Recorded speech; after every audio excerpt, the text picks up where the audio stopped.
বন্ধুরা, গতকালকের ভিডিওতে আপনাদের সাথে বেশ কিছু লেভেল শেয়ার করেছিলাম। টাইটেলের মধ্যে লিখেছিলাম সারপ্রাইজ মুভ দেখবেন। আজকে গ্যাপ ডাউনের সঙ্গে সঙ্গে সারপ্রাইজ মুভ আশা করি পেয়েছেন। এখানে কিছু করার ছিল না। তারপরেই দেখতে পাওয়া গেছে কি যে বাজার তলার দিকের জন্য ভেঙে গেছে 925,900 এই লেভেলটা।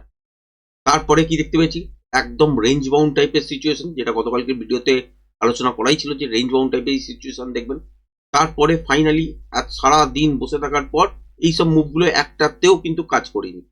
কাজ করেছি কোথায়? ঠিক এইখানে ব্যাক টু ব্যাক ট্রেড অনুযায়ী যারা টেকনিক্যালটা শিখেছেন তারা নিশ্চয়ই বুঝতে পারবেন যে এখান থেকে একটা সেলস সেট আপ আমরা কিন্তু আজকের দিনে নেওয়ার চেষ্টা করেছি এবং এত দূর পর্যন্তই কিন্তু নিয়েছি। এছাড়া কিন্তু আজকের দিনে কোনো ধরনের ট্রেড করিনি। এটা নিফটির ক্ষেত্রেও, এটা ব্যাংক নিফটির ক্ষেত্রেও এই সেলিং সেট আপটা ব্যাস, এই বাইরে কিন্তু কোনো ট্রেড হয়নি। এবার যদি কালকের দিনের জন্য দেখেন তাহলে কি হতে পারে, যেহেতু 25,900 এই রেঞ্জটা ব্রেক করে দিয়েছে, সুতরাং তলার দিকের জন্য রাস্তা কিন্তু খোলা। এখান থেকে আপসাইডের দিকের জন্য যেতে গেলে 25,900 এই লেভেলটাকে ব্রেক মিনিমাম করতে হবে। তবে কিন্তু ইন্ট্রাডেতে আপসাইডের দিকের জন্য মুভ দেখতে পারেন। কিরকম? গ্যাপ আপে মোটামুটি খুলতে হলে এই সব জায়গার উপরে খুলতে হবে, তলার দিকের জন্য দিতেই পারে। তারপর যদি দেখা যায় যে সারাদিন এই লেভেলটার উপরেই কন্টিনিউ সাস্টেন করছে, তখন আপসাইডের দিকের জন্য ইন্ট্রাডে মুভ দেখতে পারেন।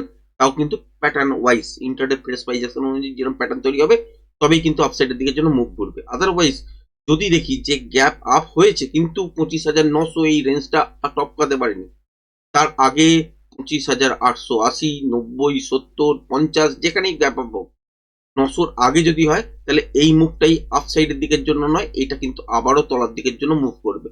এবং সেক্ষেত্রে টার্গেট কতটা হতে পারে, ইন্ট্রাডে ফ্রেশ প্রাইস অ্যাকশনই দেখতে হবে, কারণ এখান থেকে কিন্তু বুঝতে পারবেন না যে আলটিমেট কত দূর পর্যন্ত যাবে। এবার সুইং লো আর সুইং হাই থেকে বেশ কিছুটা বোঝা যেতে পারে যে এই মুভটা এত দূর পর্যন্ত কন্টিনিউ হতে পারে।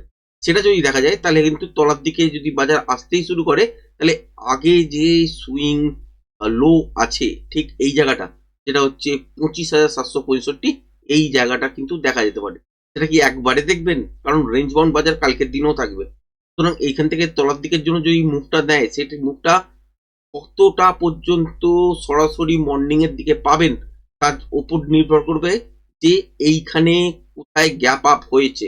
যদি একদম 900-র কাছাকাছি হয়েছে কিন্তু ব্রেক করতে পারেনি, তাহলে এই মুভটা একবারে কিন্তু হবে না, পাটে পাটে করে হতে পারে। আর যদি দেখা যায় যে গ্যাপ আপটা ছোটখাটো হয়েছে, হওয়ার পর তলার দিকের জন্যই ব্রেক করেছে এবং ওপরের দিকের জন্য সাস্টেনই করতে পারেনি, তাহলে কিন্তু এই মুভটা একবারই হতে পারে। এরপর কি দেখতে হবে যে মর্নিং এর মুভটা তো মোমেন্টামের উপর নির্ভর করবে। আর যদি ছোটখাটো গ্যাপ ডাউনের সঙ্গে খোলার পর তলার দিকে যদি স্ট্রেট মুভ হয়, সেখানে কিন্তু ট্রেড পাবেন না। এবার যদি গ্যাপ আপে ছোটখাটো খোলে, তারপর যদি দেখা যায় যে ইন্টারডে সুইং লো ব্রেক করেছে, তাহলে কিন্তু একটা সেলিং সেট আপ মর্নিং এর দিকেই পাওয়া যেতে পারে এবং সেই সেট আপটা 25,760-65 পর্যন্ত চলে আসতে পারে, বা এর তলাতেও চলতে পারে, বা এর থেকেও একটু উপরে 25,780 এইসব জায়গার কাছাকাছি গিয়েও দাঁড়িয়ে যেতে পারে। আমি সুইং লো হিসাবেই কিন্তু আপনাদের সাথে শেয়ার করলাম 25,765 এই লেভেলটা।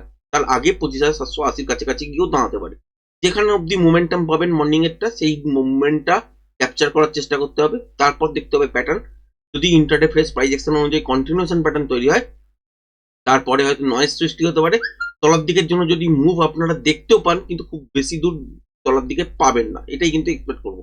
আর যদি রিভার্সাল প্যাটার্ন তৈরি হয় তাহলে নয়েজ দেখতে হবে। নয়েজটা যদি কম থাকে বাজারের মধ্যে, তাহলে রিভার্সাল প্যাটার্ন অনুযায়ী ইন্টারডে ফ্রেশ প্রাইস অ্যাকশন অনুযায়ী প্যাটার্ন আইডেন্টিফাই করতে হবে, তারপর প্রজেকশন লেভেল ড্র করতে হবে, তারপরেই আপনারা কিন্তু পিয়ার জেড লেভেল পাবেন। সেই মুভটা পর্যন্ত কিন্তু ট্রেড করা যেতে পারে। ব্যাংক নিফটি তো সেম সিচুয়েশন হয়ে আছে, যে একদম লোয়ার লো এর কাছাকাছি আজকের দিনে ইন্টারডে যদি দেখেন লোয়ার লো এর কাছাকাছি পর্যন্তই এসছে।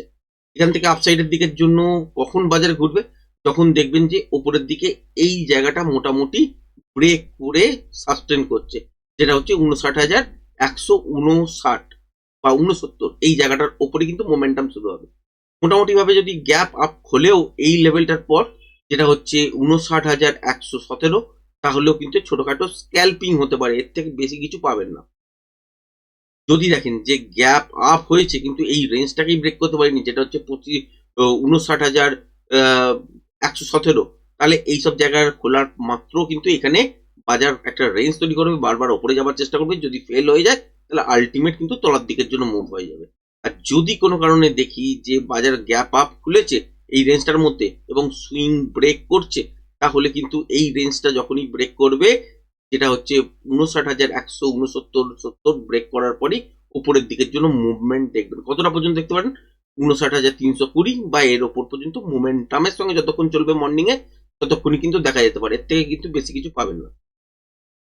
এবার যদি দেখেন যে গ্যাপ ডাউনে বাজার খুলেছে, এইসব রেঞ্জে খুলেছে, তারপরে ওপরের দিকের জন্য বাউন্স নেবার চেষ্টা করেছে, কিন্তু সাস্টেন করবে না, সেক্ষেত্রেও তলার দিকের জন্য মুভ হবে।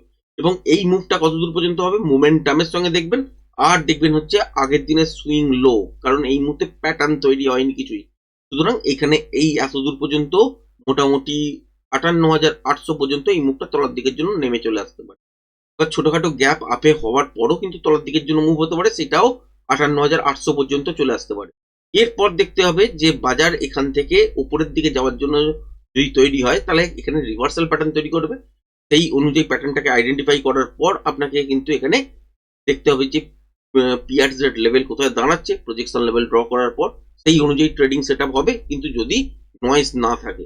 আর যদি কন্টিনিউশন প্যাটার্ন হয়, অবভিয়াসলি রেঞ্জ বাউন্ড বাজারে খুব বড় মুভ তো হবে না।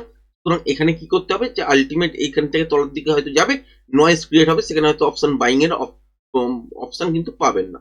এই জায়গাগুলোকে দেখেই কিন্তু কালকের দিনে কাজ করতে হবে।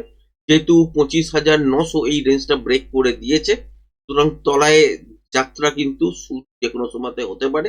এর মানে এই নয় যে খুব বড় পতন হবে বা এখান থেকে ভয় পেয়ে যাওয়ার মতন কিছু নয়। এটা ইন্টারডে প্যাটার্ন অনুযায়ী যে যে স্টেপগুলো নেয়, সেগুলো অনুযায়ী বাজারের মধ্যে কিছু কিছু ফাউন্ডেশন থাকে। এই মুহূর্তে যদি দাঁড়িয়ে বলেন, তাহলে হচ্ছে নিফটির ক্ষেত্রে উপরের দিকে যতক্ষণ না দেখবেন যে মোটামুটি 26,015, 20, 10, 15 এই যে জায়গাটা দেখতে পাচ্ছেন, এই জায়গাটা যতক্ষণ না ব্রেক করছে ততক্ষণ উপরে যাবার চান্সেস কিন্তু আর তৈরি হবে না। যদি কালকের দিনে বাজারকে যদি গ্যাপ আপে দেখেন ও ইন্ট্রাডে অনুযায়ী উপরের দিকের জন্য মুভও হয়, তাহলে সেক্ষেত্রে 26,000 কাছাকাছি ধরুন দেখলেন, সেক্ষেত্রে দেখলেন যে 26,014 আর ব্রেক করেনি, তাহলে কিন্তু বাজার প্রত্যেকটা বাউন্সে একটা করে ডিপ নেবার চেষ্টা করবে। যখন আবার দেখবেন যে 26,014, 15 এই রেঞ্জটাকে ব্রেক করে দিয়েছে, তখন থেকে উপরের রাস্তা কিন্তু খোলা। তার আগে কিন্তু এখানে সেলিং প্রেসার থাকবে। ব্যাংক নিফটিতেও সেম সিচুয়েশন। যদি দেখা যায় যে 59,420, 30 এই যে জায়গাটা দেখতে পাচ্ছেন, ঠিক এই জায়গাটা মোটামুটি 440-এর কাছাকাছি, তো ঠিক এই জায়গাটা, তো 443-44 এই জায়গাটা যতক্ষণ না ব্রেক করবে ততক্ষণ কিন্তু বাজার, যদি কালকে দিক দিয়ে দেখলেন যে গ্যাপ আপেও খুলেছে, খোলার পর উপরের দিকের জন্যই মুভমেন্ট দিয়েছে, কিন্তু 59,440-43 ব্রেক করতে পারেনি, তার মানে প্রত্যেকটা বাউন্সে একটা করে সেল অফ কিন্তু চলে আসবে। এই মুহূর্তে সিচুয়েশন এরকম হিসাবে দাঁড়িয়ে গেল। আশা করছি বুঝতে পেরেছেন।